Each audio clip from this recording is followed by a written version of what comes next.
you gonna come? Hello, welcome to our new ghost stories tape. 1 hour for 3, we'll be reading their ghost stories. Now here is Gavin Dearsley's. Right, this ghost story takes place in Whimley Woods at 12 o'clock midnight on February the 15th, 1902, when I was walking my dog back home after being stranded. The Ghost of Whimley Woods. 12 o'clock midnight, February the 15th, when a shivery story approached the village of Wimbledon. The story begins when I was walking through Whimley Woods at the village near Wimbledon with my dog Skip. We were trying to get home after we both got stranded on a sandbank down the river. When I was stranded, the tide came in and later, me and my dog gradually swam ashore. Anyway, I was walking through Whimley Woods and I heard a shovel digging in the distance. When I walked further, I saw a faint figure. He was digging a hole which looked similar to a grave. When he had dug the hole, he climbed into it and started to bury himself. Trying to stop him, a shout came from behind me and the skeleton came on to me. Or was it to the man who had buried himself, because it ran straight through me. That was a very old-fashioned ghost story, with Gavin taking the place of an elderly man in 1902. Now this is Marc Rigby's ghost story, and I'll read it. One day, my mate and I, called Ian Gravelings, were walking round to my other mate in Pollington, but it was nearly dark, and we were going past the church in Runcton Holm when the bell rang in the church. So we went to the church, which was down a lane called Church Lane. We got to the gate and went down the path to the door. The sign read the door was open, but then Ian noticed the candles were on. But what we didn't know was that the vicar had died yesterday. Then we opened the door and it suddenly went dark in the church. I put my torch on. My mate did the same. We looked round. Then we noticed a sort of ghost of the vicar. I cried, "Help, help, help, please!" Nobody heard us. He was getting nearer and nearer. "Quick, run, run," said Ian. "I can't, he's got my leg." I tried and tried until the ghost let go. And then we got out of the churchyard as fast as possible. We ran up Watlington Road to Watlington, to my mate's. I rang the doorbell, puffing and panting. Then Ian got here. Somebody opened the door and said, "Come in, Simon's only got him and himself." "You look like you've seen a ghost." "Yeah, we have." Kean's takes place in Lancashire, and this ghost lives in a mill. Peter Rasberry will read it. The Ghost of the Mill. It is close to the 12th hour, in a small quiet cottage in Lancashire. The owner is fast asleep in bed. Suddenly, the winds open and doors fall open, letting a howling gale blow straight through the house. Bill, the owner, thought he heard a voice coming from the open door saying, "Come to the old mill." With that, he stood up, dressed and ran out to the river. The mill was on the right and the water wheel was spinning of its own accord. In the river he could see a red patch of blood. He dived in and brought out the body of the miller. Then Bill called a priest and then gave him a proper funeral. When Bill got back to the cottage he found all the doors and windows shut and everything in its correct place. He thought he heard a voice in his head say, "Thank you." Well, that seemed to be a very interesting story by Kean Walmsley there. And now, The Mystery of the Stamping Horse, read by David Armstrong. The Mystery of the Stamping Horse. It was a misty night when a girl called Deborah had a funny thing happening to her. She lives in a large house, but it was halved. In one half, Deborah lived in, and the other half lived her nana. And this is a true story. That house used to be a big stable, where a big stable was. And one night, Deborah heard a noise which sounded like a horse kicking and stamping. She thought it was her nana, so she tried to sleep. Then she heard the noise again, but this time it was a scream. Deborah thought something had happened to her nan, so she ran into the next door, only to find that the door was locked, and she remembered her nan had gone over 60s. This went through the whole night, and in the morning she went to the town library to see if she could find a book on the family history. After a lot of searching, she found quite a small book on her family and ancestors, the Beakleys. In this book it said that on Thursday the 13th of January, the night that all this happened, the stable groom, Alfred Beakley, was kicked to death by a horse suffering from cocaine. On the same date, every 7 years, this same event happens, but by the ghosts.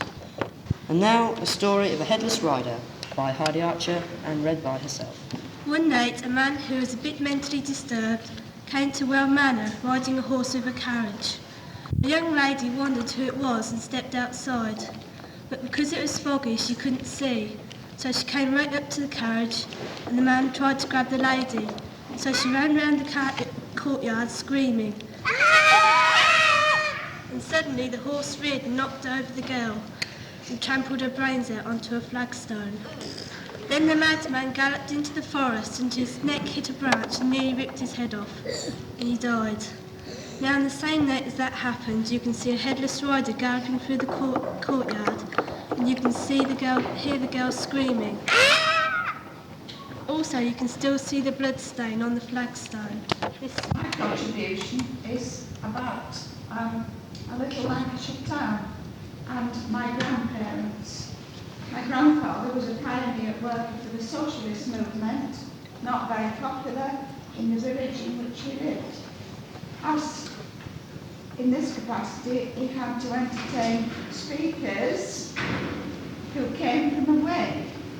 He met the famous Margaret Macmillan. In those days she wasn't well known, but he met her from the London train, took her to the labour rooms to give her talk, and then went back with her to his house. She was to stay the night.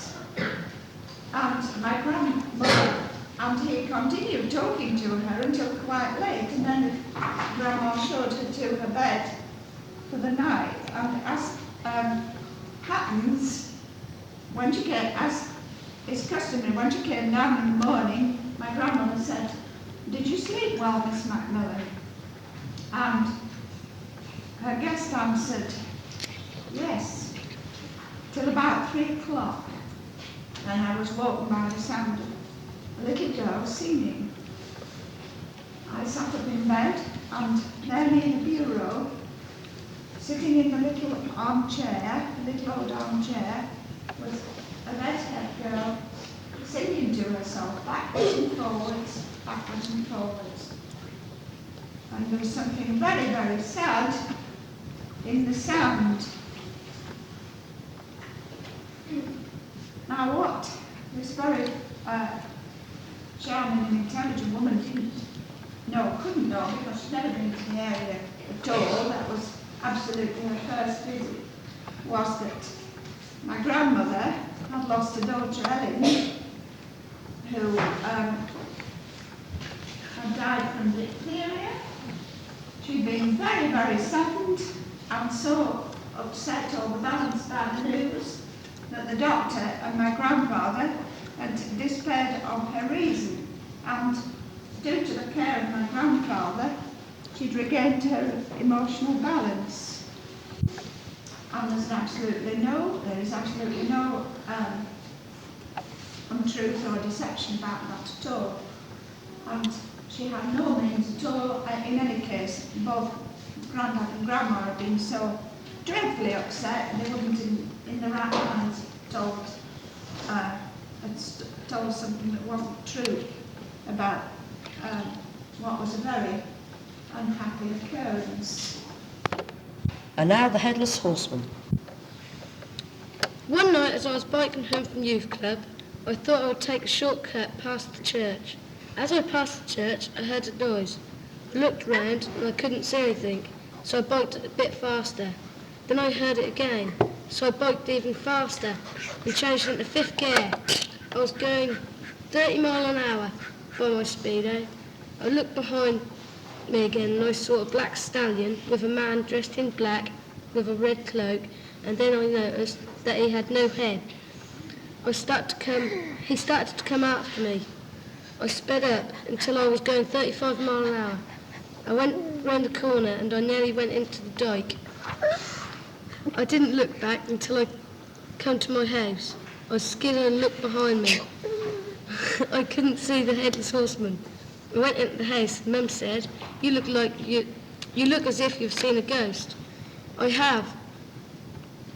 I heard a Headless Horseman just chased me from the church. They didn't believe me. Come and see. All right then, said Dad, and we went down to church in the car. But we couldn't see anything. So we came home and I went to bed. And now, the Green Ghost. I used to live at Boughton, in a cottage near to Stoke Ferry. Before we lived there, it belonged to an old lady. Apparently, she had died in the hospital, but for what reason, we don't know. When I was about 2, I used to sit bolt upright and look at nothing. I told my mum that this small green lady used to come and sit on my bed and talk to me. We believed this small green lady was the ghost of the lady that lived there before us. During the years I got older, my ESP, extrasensory perspective, started to ebb away, and since then I've never seen or heard of the green lady again. Sally and Michael have a ghost in their house, although they don't know it yet. Oh, it's nice to live in a lovely old cottage like this. Yes, it is after all. We were paying everything under the sun for that flat, and that was falling down. All I can say is that we're glad we got out of it when we did. That night, oh, I'm tired. No messing about tonight, Michael. Oh, I don't care. Don't be a spoil sport. Michael gets in bed, then gets out, and goes over to the light switch and turns it on and off. Then gets into bed, but Sally didn't know this. Michael, stop playing with the light switch, you'll fuse it. I'm not. Look, I'm in my own bed, nearly asleep. Well, if I'm in bed and so are you, who's doing it then? It must be a ghost.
Ghostbusters!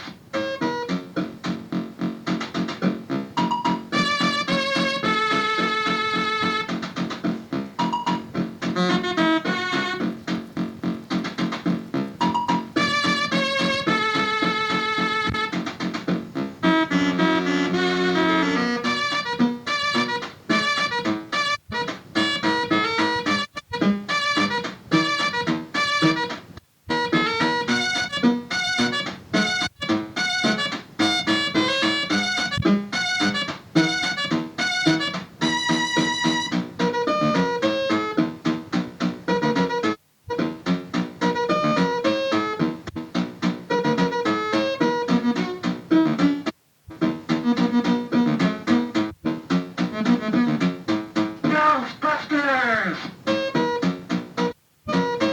Ghostbusters!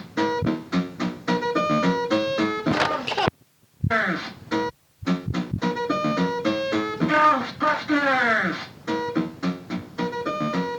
Ghostbusters! That was the Ghostbusters theme from the Commodore 64 game Ghostbusters, created by David Crane for Activision. And now the Deadly Spectre, read by Gavin Dearsley. Over to you, Gavin. An innocent-looking house in Berkeley Square in London was once the scene of some bizarre and terrifying events. We do not know them exactly when the events began, but one of the earliest victims was Sir Robert Warboys in the 19th century. Sir Robert had accepted a challenge from friends to spend a night in the notorious house, and he retired to the room which was thought to be haunted. He was armed with a gun, and there was a pull cord in the room, which would ring a warning bell in the room below if he needed assistance. His wife and friends below heard the frantic jingling of the bell at 45 minutes past midnight. They raced upstairs, hearing a shot ring out as they ran. They burst into the room and were appalled to see Sir Robert dead. His staring eyes and clenched teeth revealed the cause of his death: sheer fright. The house stood empty for years, and on one occasion 2 sailors looking for overnight accommodation thought that they would take advantage of its emptiness. One of the men soon fell asleep in the bedroom, but the other man was restless. He heard footsteps and woke his friend. The 2 men watched the door horrified as a dark shape entered the room. Worse, it attacked them and pinned one against the wall while the other managed to make an escape. He staggered out into the road and blurted out the story to a passing policeman, who went back into the house with him. They found the body of the other sailor on the basement stairs, and the terrified expression on his face spoke of terror, which had gone before. Other victims of the house included a girl guest who went mad with terror, and a maid who died in hospital after being found in a crumpled heap, muttering, "Don't let it touch me." Over the years, through the dreadful events seized, and the house is now a bookshop where no strange or sinister events are recorded. If only one of the tragic victims of the apparition could have lived to tell the tale. And now a ghost story. Fiction by Lisa Dickerson. Read by Marc Pollington. There once was a very creepy old church. Nobody went there because of the look on the outside. It looked very old and tatty. It was in the village of Scotspen. If anyone wanted to go to the church, they had to go to the church in the next village, which was called Stockhill. The church had been there for years and years. One day, 2 children were playing dares, and Simon dared James to go to the church. So James, after a great thought, said, "Okay, here I go." He got to the gate and had second thoughts. He looked back at Simon. Simon said, "Go on, you chicken."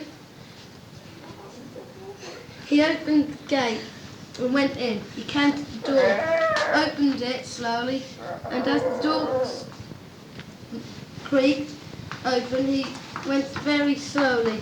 The dare was to touch the altar, and as he moved towards the altar, the door shut. He jumped back. He went down the aisle towards the altar. As soon as he touched the altar, a voice said, "Hello, James." The voice sounded very much like Mrs. Brown's voice, but she is dead. She died a fortnight ago. He turned towards the door, and there was a portrait of Mrs. Brennan's head. James ran out and told Simon, but Simon didn't believe him. The end. And now the Picktree Brag, read by Kean Walmsley, Marc Rigby, Peter Rasberry and Alan Wright. A few miles from Hilton Castle is Picktree, a hamlet on the road to Chester Street, infested by the Brag, which is said to be a freakish spirit who delights rather to perplex and frighten mankind than either to serve or seriously hurt them. So often and in various shapes has the Brag appeared that it became necessary to procure the best local information on the subject, and an old woman, Mary Archibald, of respectable appearance, about 90 years of age, living near the spot, has universally referred to as knowing most about it. Her deposition is therefore given verbatim.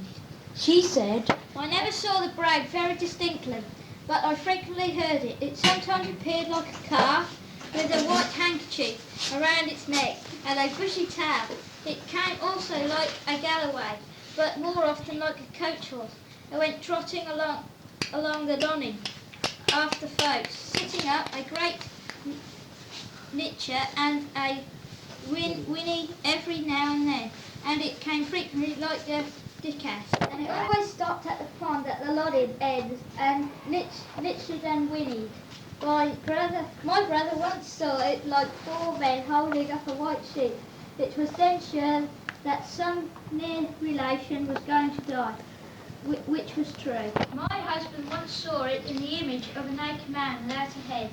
I knew a man of the name of Buick that was so frightened that he hanged himself for fear on't. Whenever the midwife was sent for, it always came up with her in the shape of a galloway. Dr. Harrison wouldn't believe it, but he met it one night as he was going home, and it most killed him. He never would tell what happened, didn't like to talk about it, and whenever the Brag was mentioned, he sat trembling and shaking. By the first fireside, my uncle white suit of clothes, and the first time he ever put them on, he met the Brag, and never had them on afterwards, but he met with misfortune. Once when he had his white suit on, he met the Brag. He had been at a christening, and being a bold sort of man, he was determined to get the Brags back. But when he came to the four lining ends, the Brag joined him, so that he could hardly keep his seat, and at last it threw him off in the middle of the pond, and he ran away, setting up a great lecture and laugh, just for all the world like a Christian. But this I know to be true of my own knowledge, that when my father was dying, the Brag was heard coming up the line, like the coach at 6, and it stood before the house, and the room shaked. It gave a terrible yell, and then it went clattering and galloping down the line, as if Yevon and Yers were coming together. This story is called The Golden Guinea. It takes place in 1780 near London Bridge. Peter Rasberry will read it. The Golden Guinea. Fish Hill Street is near London Bridge, and there in 1780 lived a merchant with his wife and children. They had one maid, a woman from the country named Rebecca Griffiths, who was hard working, meek in her manners and very plain, but she seemed to get along all right with good looks and very happy working for a family which liked her and treated her well. One day a young man came to stay at the house in Fish Hill Street, a distant relation of the merchant from the East Indies. Carl Dupree was handsome, rich and gay, and poor plain Rebecca Griffiths fell in love with him The moment he arrived, she tried to serve him in every way, expecting nothing in return but a smile and a few kind words. These the good-natured young man gave her willingly, for he liked everybody and wanted everybody to like him. No wonder Rebecca's feeling for him grew stronger with every day that passed. She forgot her plainness, and gradually she became convinced that he felt the same towards her. She worked harder and sang round the house like a lark. The day came when Carl Dupree's visit came to an end. Rebecca fully expected that he would make agreements to see her again, and when he came to the kitchen to say goodbye, she waited for him to say the words. But all he said was, "Thank you for all you have done for me, Rebecca," and pressed a golden guinea in her hand. Rebecca, speechless, could only gaze at the coin and then up at him. "Now I must hurry. My chaise is waiting at the front door. Goodbye, Rebecca. God bless you." And he left the room without a backward glance. Rebecca stood there motionless, and all her hopes and dreams slipping away from her as the sound of the horses' hoofs died in the distance. Then suddenly the shock of disappointment changed Rebecca in a mad woman. She started to scream and waved her arms about. Her eyes grew wild, and her already plain face was ugly and distorted with anguish. She tore off her apron and rushed through the house, out of the front door and into the street. The chaise had almost disappeared, but Rebecca began to run after it, calling loudly, her long hair streaming behind her, her arms stretched out in appeal. "Come back! Oh, come back!" By this time the other members of the household had been roused by the noise, and the merchant and his wife ran out after Rebecca, seized her arms and prevented her from pursuing the chase. Rebecca fought the restraining hands fiercely, but eventually she was overpowered. A doctor was called and she was pronounced insane. She was taken to the hospital of the Star of Bethlehem, commonly called Bedlam, and asylum in Moorfields, which stood on the site of what is now Liverpool Street Station. Rebecca never recovered. She was an old lady when she died, still an inmate of Bedlam. In all the long years she was there, she never once let the golden guinea out of her possession. Night and day she clutched it in one of her roughened hands. The coin grew dirtier and tarnished, but Rebecca held on to it determinedly, and never more so than in her dying moments. "Bury it with me," were her last words.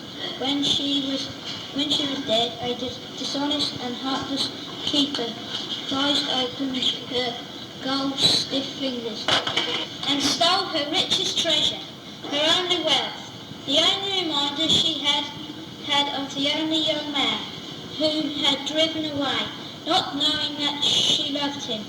Rebecca Griffiths was buried in the Aslam graveyard with not a soul to mourn her, and the authorities did not spare her memory a further thought until Rebecca became to be seen again at nights, moving silently along the corridors, opening cell doors and peering in at the inmates. Her grey and ghostly figure could be seen disappearing round corners, dissolving in nothingness with a scared keeper but out a hand to ward her off. She spoke only a few words in a voice of deep sadness. "Give me back my golden guinea. Give me back my token." Her appeal was unanswered. The thieving keeper has long since spent it. Besides her, could you return money to a ghost? Still Rebecca haunted the asylum and became a familiar figure in its dim and melancholy and teary. Her pleading words continued to float hollowly in the air, and her ghost was as little regarded as she had been in life. In 1812, a new bedlam began to rise on St George's Fields, near the junction of Lambeth Road and Kennington Road, and after 3 years the old building was pulled down. All the inhabitants was transferred, except one, the ghost of Rebecca Griffiths, and never seen again. No more did her pitiful cry, "Come, give me back my golden guinea, give me back my token," echo round the stone wall. Somehow the ghost of the servant girl who went mad for the love had found peace at last. Now we leave ghost stories and go on to horror stories. Attacked by Starving Rats by George Bell. The moon was trying hard to penetrate the scudding clouds as I pedalled through the windy night. I had a long way to go, the best part of 10 miles, but it didn't matter. I was a fit 25, had survived what we then called the Great War, and was in love, or thought I was. It was 11 p.m. I kissed my girl goodnight an hour before. Another hour and I'd be back at my parents' home at Middleton in West Hartlepool, County Durham. But it wasn't to be as an easy ride as I thought. The long, undulating road was unlit and deserted. Heathen farmlands stretched on either side. I might have been the only man on earth. The light from the carbide lamp on my bike shone straight ahead. Back in 1925, those old lamps were intended mainly to warn pedestrians rather than illuminate the road. I whistled as I rode. Every now and then, the moon would make a foray through the clouds and light the road ahead. Then it would retreat again, and I'd be back in darkness. There was a bump beneath the front wheel of my sit-up-and-beg rally, but it didn't worry me. In those days, the coast road was not so immaculately surfaced as it now is now. Just another rock, I thought. But I was wrong. I had run over a rat. I didn't know that when rats are starving, they move in packs searching for food. Any sort of food. And I didn't know that the rat I ran over was only one of hundreds. Suddenly, my front wheel bucked violently. I had to clutch the handlebars tightly to keep the bike on the road. I still didn't realise what was happening. I will never forget what happened next. It was the weirdest noise I'd ever heard, like the squealing of 100 banshees. It froze my heart with fear, a terrible fear of the unknown. The bike was bounding about like a ship in a gale. Somehow, I knew I had to stay in the saddle and keep pedalling. The rats were on the march in search of food, and I was riding through them. A cold wind was blowing in from the sea, but I was sweating with terror. The harder I pedalled, and I was standing on the pedals at this stage, the slower the progress I made. It was like trying to walk through quicksands, and all the time there was the bump, bump, bump as my wheels ran over more and more rats. They seemed to be everywhere. I felt a tugging and tearing at my trouser legs. Sharp teeth and claws were ripping and rending my clothes. The starving rats, it seemed, had found a meal at last. I could not turn back in case I lost balance and fell, nor could I go forward. The grey furred mass had become an insurmountable barrier. It was the moon that saved me. It suddenly peeped through the clouds, and the rats, apparently not liking the light, fell back. I started wobbling forward. It was all over the road. Just as I thought I had escaped, the moon went back behind the clouds, and the rats attacked again. But I had some sort of momentum by now, and head down, I ploughed on. I kept going through the sleeping village of Blackhall Rocks, not daring to look behind me. The squeals of the rats faded away, but still I kept my legs pumping up and down. I was drenched in sweat and petrified with fear. It was midnight when I finally got home in Milton. I don't remember turning into our back street, but I remember falling off the bike and lying on the cold cobblestones, thinking it couldn't have happened. It must all have been a nightmare. I staggered into the house and called to my mother and father. They took one look at me and were horrified at what they saw. From the knees down, my trousers hung in shreds. My socks had disappeared at the point where my ankles joined my boots. My legs were scratched and bleeding. The bike was covered in blood.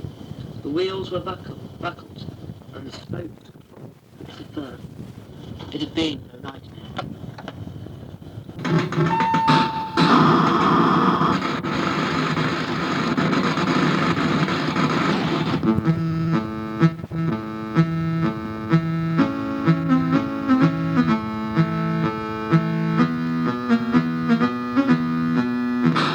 That was Cliffhanger